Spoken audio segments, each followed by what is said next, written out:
Muy buenas noches. A continuación procederé con la realización de mi video ensayo, cuyo tema principal radica en el análisis sobre el realismo jurídico. Múltiples autores han aportado a la creación del concepto de realismo jurídico tal y como lo conocemos. Para poder analizar de manera propia, acertada, asertiva, qué son los conceptos, qué es el realismo jurídico, tenemos que conocer los conceptos básicos para tener un mayor panorama sobre la comprensión de este tema tan interesante que es la aplicación del realismo jurídico, en dónde se aplicó, en qué época se aplicó, el contexto social en el que se aplicó. A continuación, mencionamos mucho la palabra realismo jurídico, pero realmente sabemos qué significa. Bueno, el realismo jurídico es una doctrina surgida al principio de los años del siglo XIX, a fines del siglo XIX y principios del siglo XX. Es una cultura jurídica propia estadounidense que ha llevado a la identificación del derecho como una normativa eficaz, donde la fuerza estatal es aplicable de manera subjetiva en torno a las decisiones judiciales, según lo propuesto por Campos Sepúlveda en 2013 en su página número 10 del libro de Análisis de Realismo Jurídico. Se encuentra dividida en dos partes. El realismo jurídico, dos corrientes principales. ¿Quién es el realismo jurídico norteamericano y el realismo jurídico escandinavo? A continuación procederé con la identificación del realismo jurídico norteamericano, ya que al ser propio de ahí tiene una mayor comprensión y considero yo prioridad al momento de analizar. El realismo jurídico norteamericano es una corriente filosófica que sostenía en sus planteamientos el pragmatismo jurídico y la interpretación libre en la aplicación de la norma. O sea, el concepto básicamente de que el juez puede crear el derecho, no solamente regirse en el concepto de la aplicación de una normativa ya preescrita, preexistente, sino en la interpretación de determinada norma y la aplicación de esa normativa con su discrecionalidad libre, aplicarla a una nueva situación, creando así derecho. Los máximos representantes de esta corriente filosófica se podría considerar a Karl Leverly, y él sostenía que la doctrina jurídica, sus reglas, no permitían prever la forma en la que se había de resolver un caso concreto.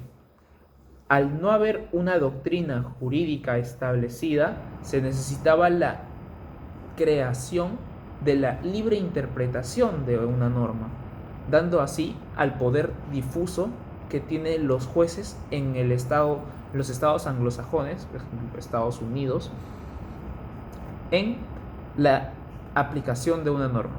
Se puede apreciar en múltiples aspectos y múltiples veces la aplicación de este realismo jurídico en la actualidad.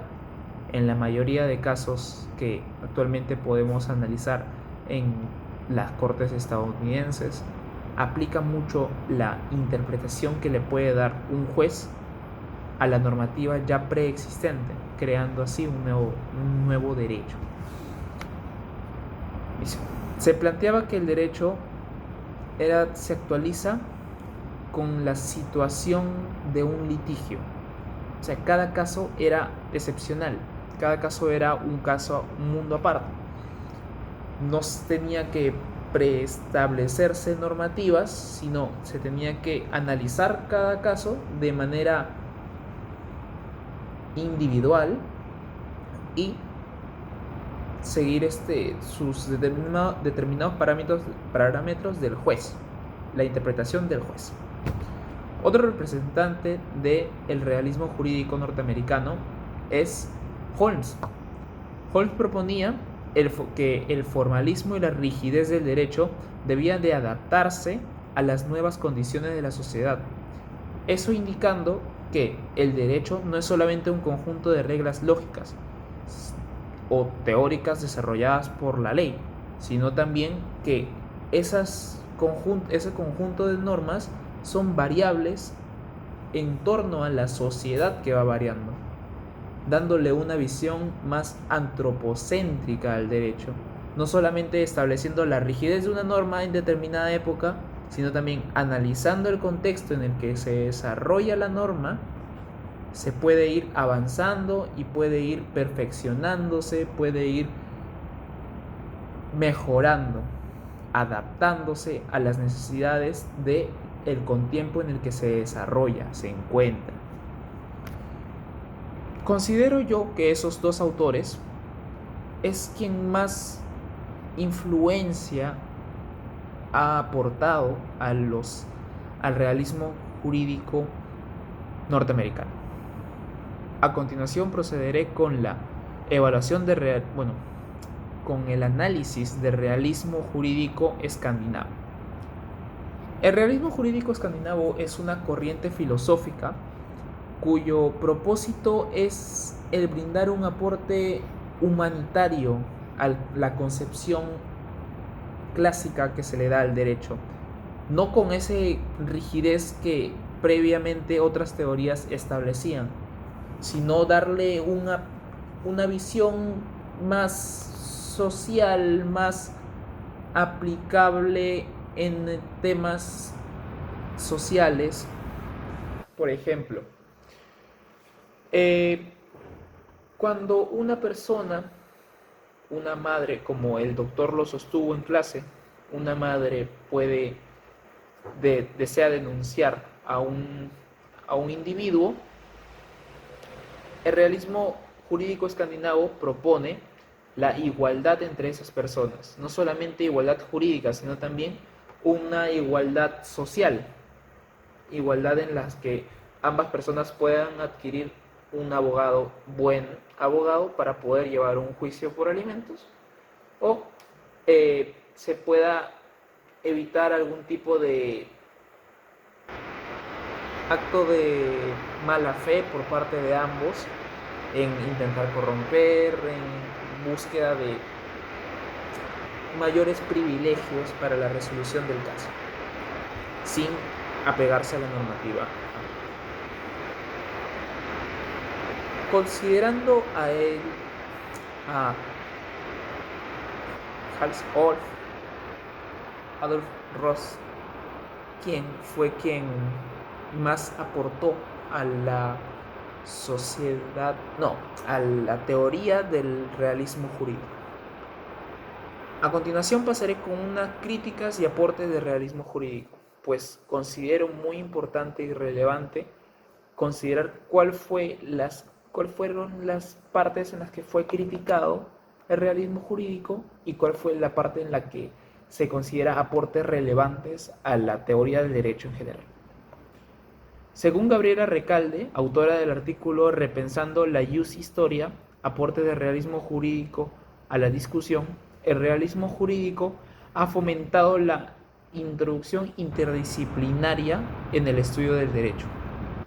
Como lo comenté, un estudio económico por parte del realismo jurídico escandinavo, un estudio antropológico también del mismo realismo escandinavo, un estudio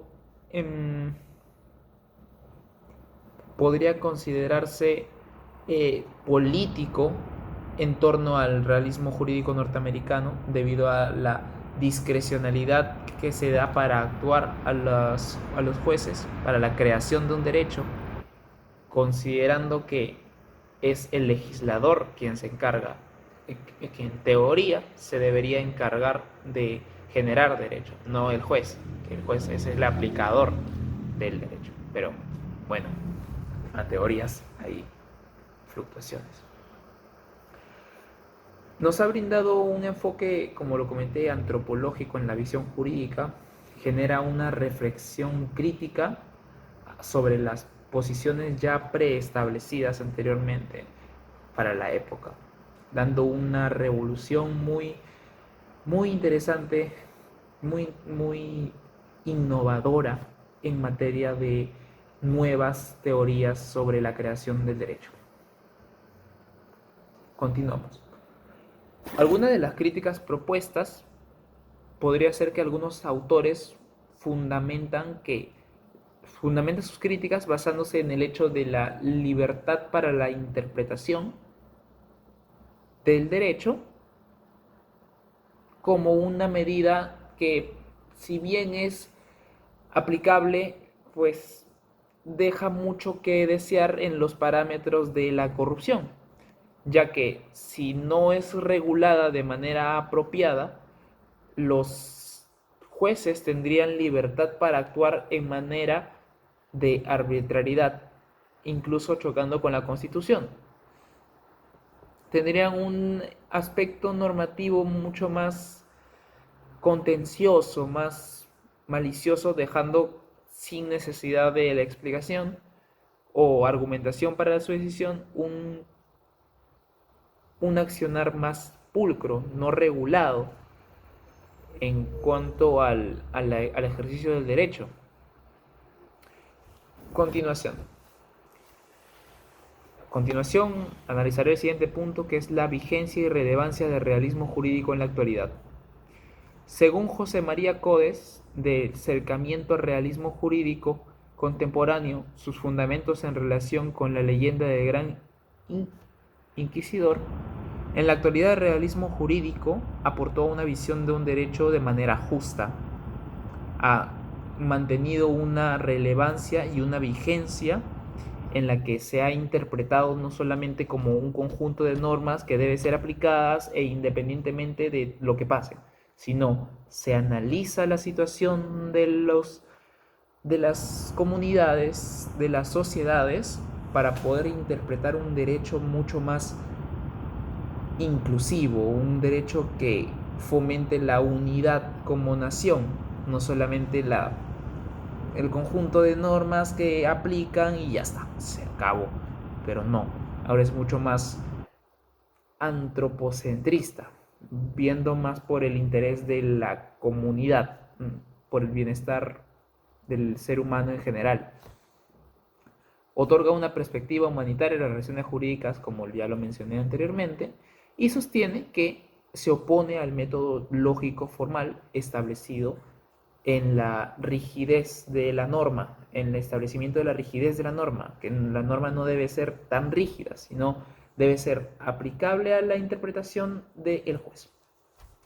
Eso sería todo. Mi nombre es Joshua Quintana. Un gusto haberles expuesto sobre determinado tema. Espero les haya gustado y califíquenme alto.